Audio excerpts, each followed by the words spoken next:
Olá pessoal, tudo bom com vocês? Meus queridos, sejam bem-vindos ao meu canal. Se vocês estão gostando do vídeo, deixe seu like, se inscreva no meu canal, é importante para o YouTube estar divulgando os meus vídeos. Tudo bem? Para dar aquela fortalecida. Se tiver ideias sobre vídeos, quiserem bater um papo comigo, é só me procurarem aqui nas redes sociais, no Instagram, Facebook, até mesmo aqui no YouTube, fazendo seus comentários no vídeo. Tudo bem? Eu leio todos sem problema nenhum, aceito sugestões, fiquem à vontade. Hoje, gente, eu resolvi gravar porque assim, eu abri o canal para falar um pouco da minha experiência de vida com meu filho, também as minhas experiências de vida. E hoje eu vou falar um pouquinho do que eu passei com a minha mãe. Porque quem me conhece sabe que a minha mãe, ela faleceu há 4 anos e ela foi vítima de uma doença pouco conhecida pelas pessoas, que é a demência. E nós nem imaginávamos que ela estava com esse diagnóstico, porque ele demorou para ser descoberto, né? Devido a erros de diagnósticos. E, e a gente achava uma coisa, os médicos achavam outra. Então eu resolvi gravar o vídeo para contar um pouquinho da progressão dessa doença, como ela atingiu a gente, porque foi muito doloroso. A demência, ela é um pouco parecida, ela é muito parecida com Alzheimer nos sintomas. Mas só que o Alzheimer, ele atinge pessoas mais idosas. A demência, pelo incrível que pareça, atinge pessoas um pouco mais jovens. A minha mãe, ela era uma pessoa muito ativa, quem conhece ela sabe, ela era uma pessoa muito guerreira, ativa, ela cuidava muito bem de nós, da casa. E ela sempre foi uma pessoa dedicada a outras pessoas. Ela ajudava com cesta básica, ela sempre ia para os hospitais, ficava de acompanhante com os vizinhos, com as pessoas, com os parentes. Ela acompanhava em consultas, em cirurgias. Ela era uma pessoa assim que ela estava sempre pronta para ajudar quem precisasse de ajuda. Então ela era uma pessoa muito valente, uma pernambucana. Ela fazia amizade com todo mundo. Às vezes, quando eu saía com ela, gente do céu, para chegar em casa, era uma maratona, porque todo mundo que ela encontrava na rua, ela conversava. Porque ela conhecia o bairro inteiro, os bairros da vizinhança inteirinho, conhecia a dona Silvia, né? Ela era uma pessoa assim muito carismática, conhecida por todos. O Hospital das Clínicas inteiro conhecia ela, porque ela fazia tratamento lá, ela tinha amizade com os médicos, com as enfermeiras, com os atendentes, com os pacientes. Muitos pacientes ligavam em casa, atrás dela. Então ela era uma pessoa assim que fazia amizade muito fácil. Era uma pessoa muito carismática. E de repente ela começou a apresentar alguns sintomas que a gente começou a estranhar, né? Com 50 e poucos anos, 54 anos mais ou menos, ela começou a ter. Ela começou a cair, ela saía, começou a cair. Na verdade, eram desmaios. Ela falava que eram tombos, que ela caía e de repente ela não sabia como tinha caído, acordava meio atordoada e era um tombo. Na verdade, eram desmaios.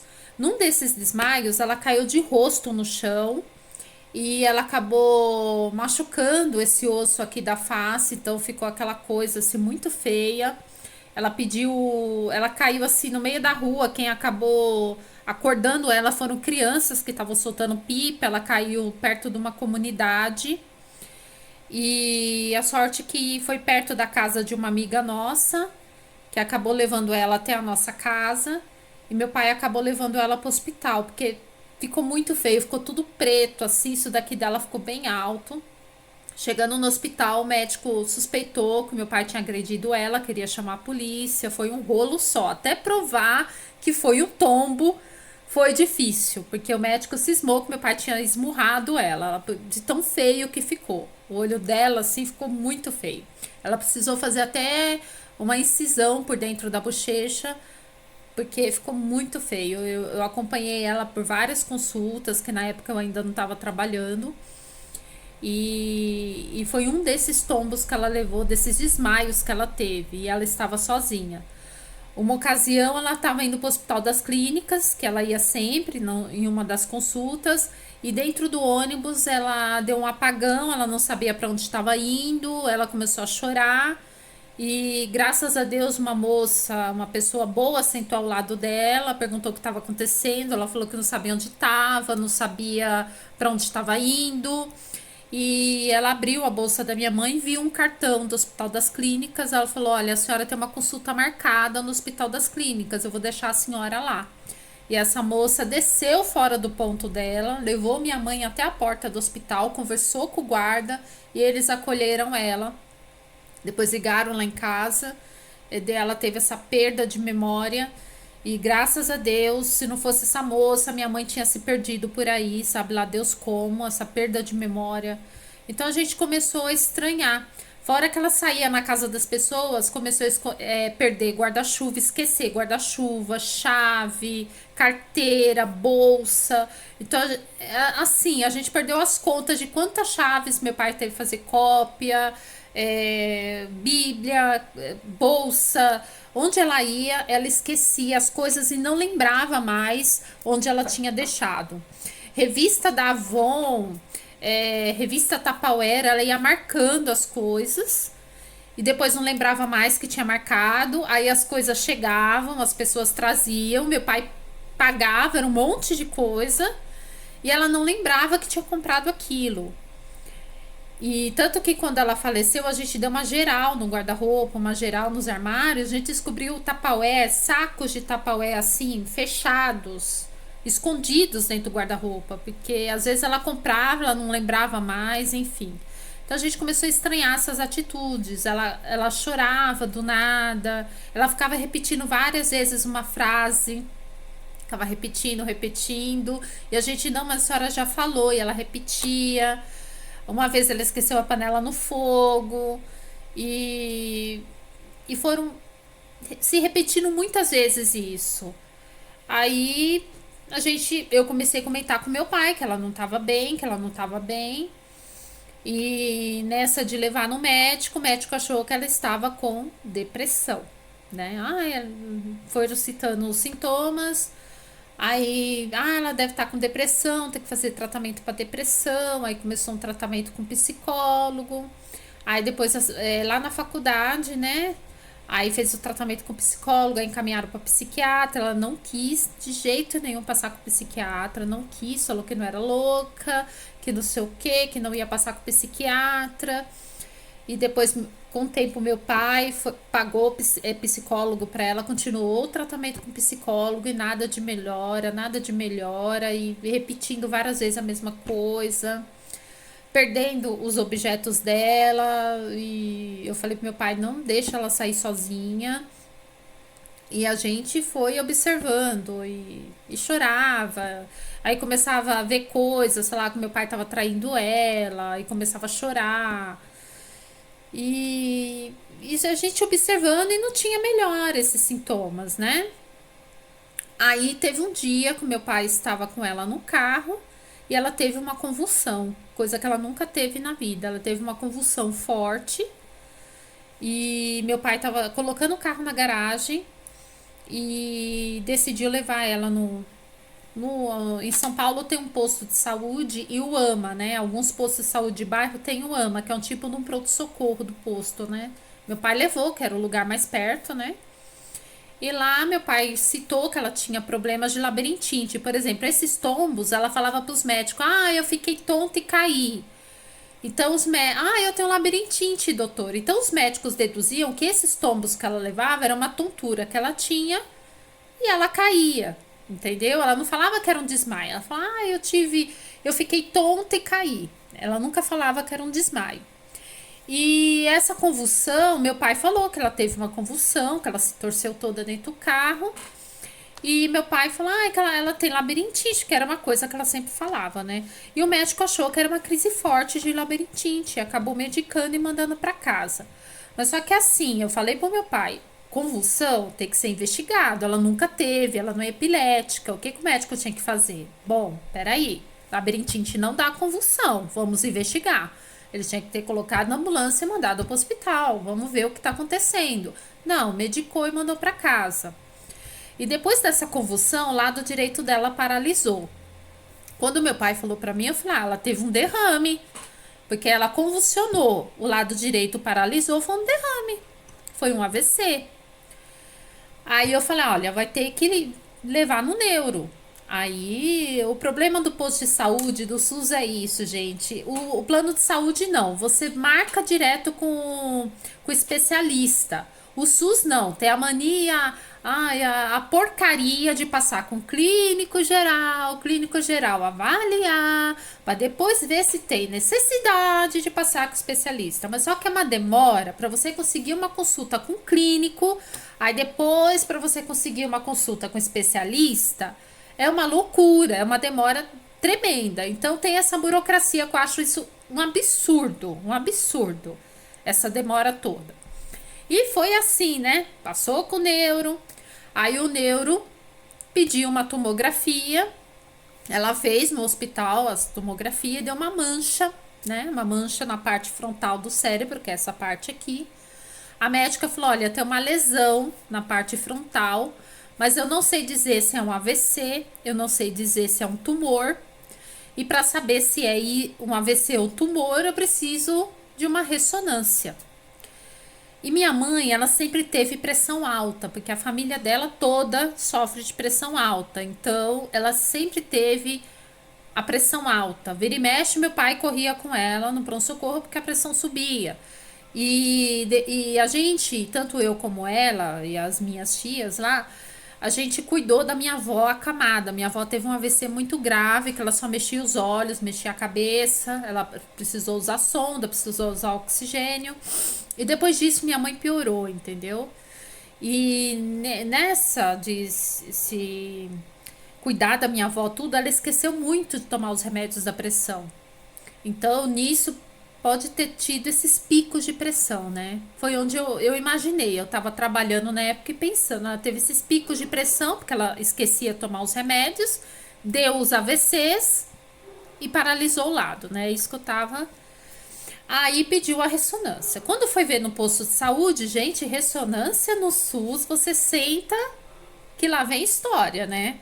Esquece, ressonância no SUS é uma loucura, uma espera longa. Para quem precisava de um diagnóstico, vocês têm noção, já se faziam 10 anos que a gente buscava um diagnóstico para minha mãe e não tinha.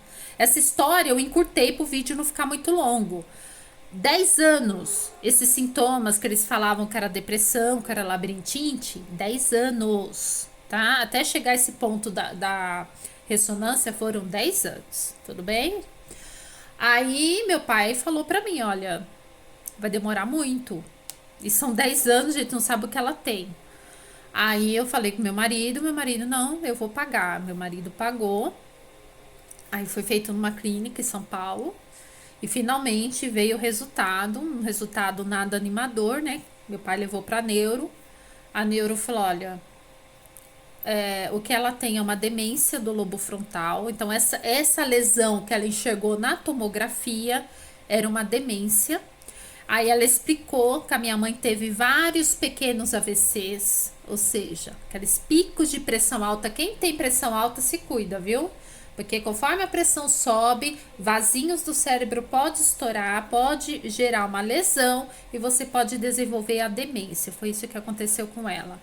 E uma isquemia cerebral também, que é um tipo de um AVC, mas não é aquele hemorrágico, tá? Então ela teve uma isquemia, alguns AVCs, causou a demência.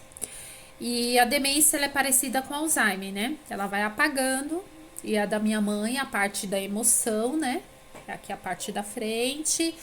E a médica foi falando que ia acontecer, porque assim, a expectativa de vida de alguém com demência é de 10 a 12 anos. Então já tinham passado.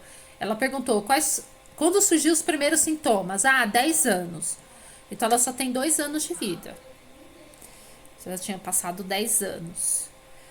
E, gente, parece que a médica era vidente, porque ela falou: olha, ela vai parar de andar, ela vai ter muita dificuldade, ela vai para cadeira de rodas, ela vai parar de comer, ela vai ter que usar sonda e ela vai ficar acamada e qualquer infecçãozinha que ela pegar, que ela tiver, ela vai morrer, porque a demência vai deixá-la muito fragilizada.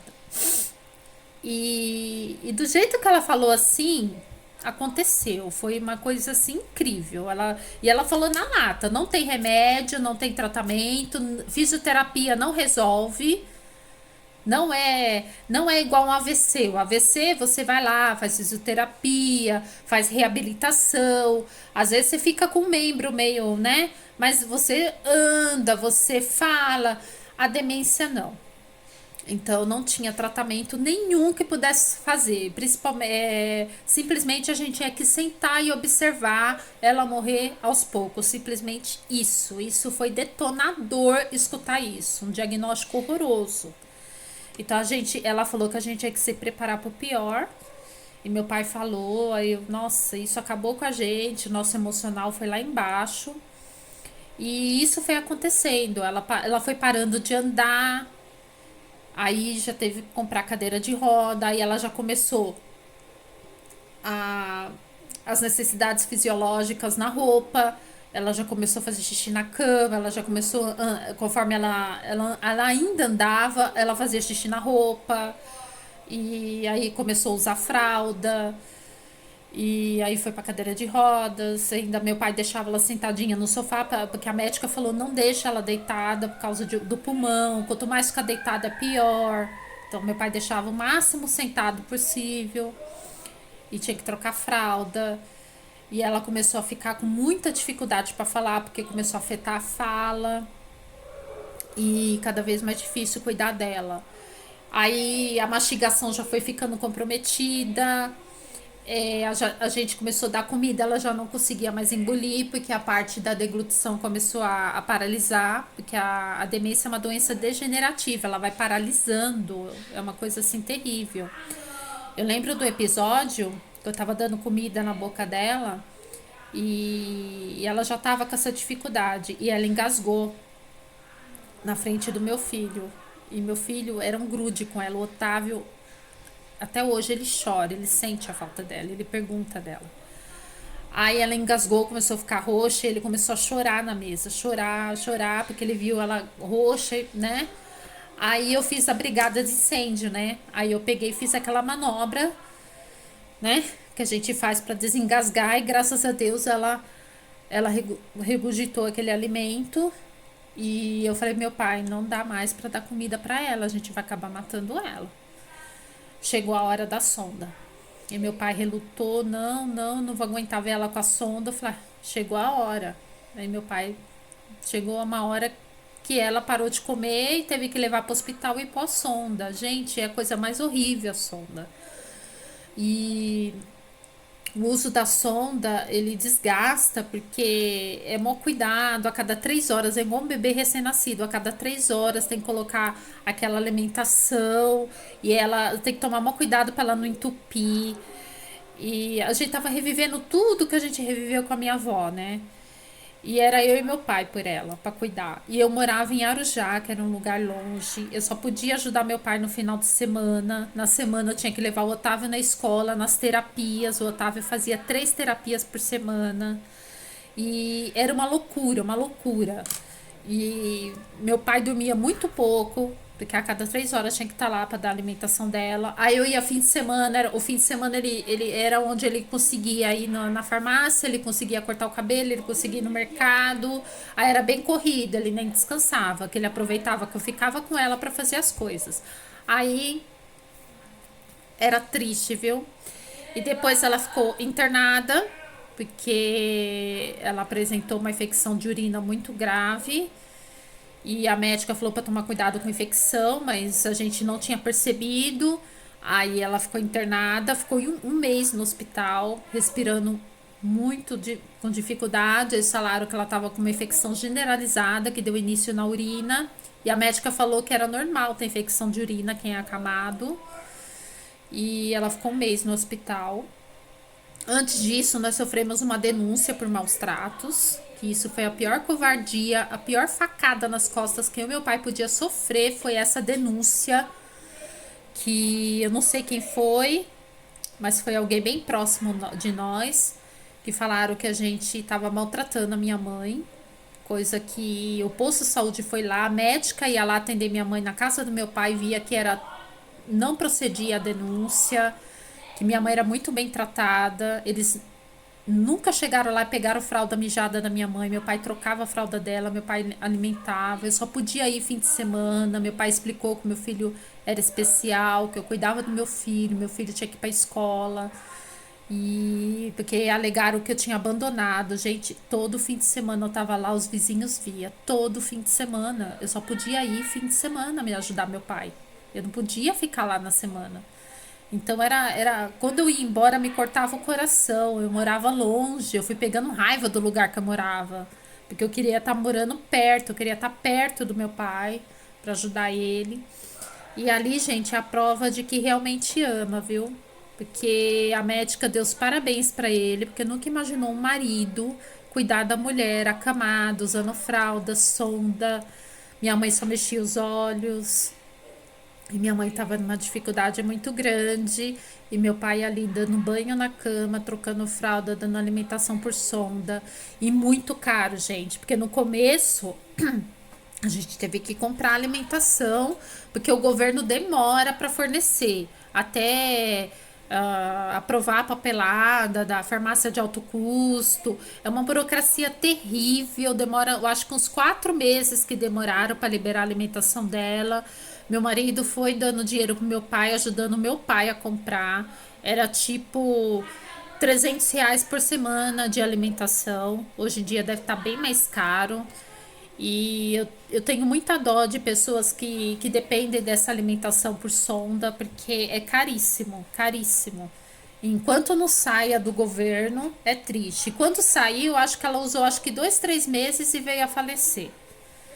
Então, ela ficou internada um mês, deram alta para ela, a médica já tinha desenganado e praticamente deram alta para ela falecer em casa, porque hospital público não tem como manter lá, porque tem que dar vaga para outro. Então deram alta para ela porque não tinha mais o que fazer, era tratamentos paliativos, né? Aí levou para casa e a gente foi cuidando, cuidando. Ela ficou 20 dias em casa, na casa do meu pai, né? Eu continuava indo fim de semana. E depois desses 20 dias ela começou a passar mal. Eu percebi quando eu fui dar banho nela, ela suava muito frio. E suando, suando, e nesse dia tava frio. E ela suava, suava e levantava a mão assim pra mim, dava a impressão que tava pedindo ajuda. E eu falei pro meu pai, aí meu pai chamou o SAMU não queria vir. Ai, gente, vocês não sabem o que a gente passou. E o SAMU não queria vir, e meu pai falou: não, o hospital falou qualquer coisa que acontecesse com ela era para vocês virem socorrer. Aí o SAMU veio, aí aferiu pressão, tal. Ah, não, ela não tem nada, não, ela tá suando frio. O hospital falou qualquer mudança de temperatura, de se ela tiver diferente é para mandar de volta, né? E aí, com muito custo, o SAMU levou.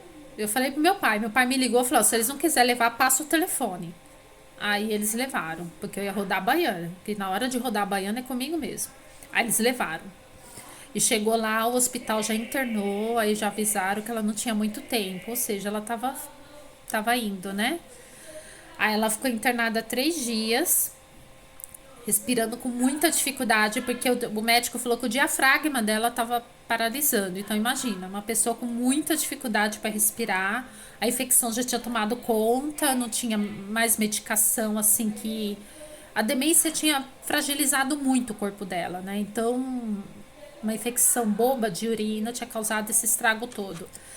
E no dia que ela faleceu, meu pai tinha passado no hospital, meu pai ia buscar a alimentação dela lá em São Paulo, aí passou brevemente no hospital para ver ela, e eu ia ficar com ela nesse dia. Meu pai: não, deixa que a sua tia vai ficar, porque não tinha ninguém para ficar com ela, né? Aí eu peguei meu filho na escola e falei: olha, eu vou ficar com ela, eu vejo alguém aí dos vizinhos para ficar com o Otávio, eu fico com ela. Ele: não, não, sua tia vai ficar. Aí depois veio a notícia que ela descansou, mas foi uma batalha, gente, muito grande, desgastante e acabou com a gente. Em sentido emocional, físico, é o período mais assim cansativo, desgastante, porque você vê sua mãe, a gente ter que sentar e assistir ela morrer aos poucos e não poder fazer nada, e os médicos não podiam fazer nada, que os médicos iam falar com a gente com dó, a gente percebia que eles morriam de dó de vir falar com a gente, olha, a gente não pode fazer nada, não tem o que fazer. Então, é a pior coisa do mundo, de ver uma pessoa batalhadora, guerreira, é complicado. Então, eu falo para vocês, se cuidem, preste atenção nos sintomas e corram atrás, porque a gente ficou procurando um diagnóstico e demorou demais. E mesmo se a gente achasse um diagnóstico precoce, não ia ter tratamento, né? Porque quando vira demência, Alzheimer já não tem tratamento, não existe remédio, não existe cura. É como aquela esclerose bilateral, né? Amiotrófica também, a mesma coisa. E é complicado, gente. É desgastante. A gente fica só o pó. Mas eu falei, eu vou fazer esse vídeo para mostrar para vocês como é conviver com a demência e como essa doença é ingrata e cruel, né? Com as pessoas que nós amamos, as doenças degenerativas em geral, né? E é isso, gente. Essa é a história da minha mãezinha, o que a gente passou com ela, a denúncia que nós sofremos injustamente. E é isso. Eu agradeço do fundo do meu coração. Desculpa pelo vídeo ter ficado longo, mas eu quis fazer esse vídeo para contar essa trajetória dela, de todo esse tratamento dela, até o fim da vida dela, tá bom? Um grande beijo. Semana que vem tem mais vídeo. Eu espero vocês no meu canal. Tchau, tchau.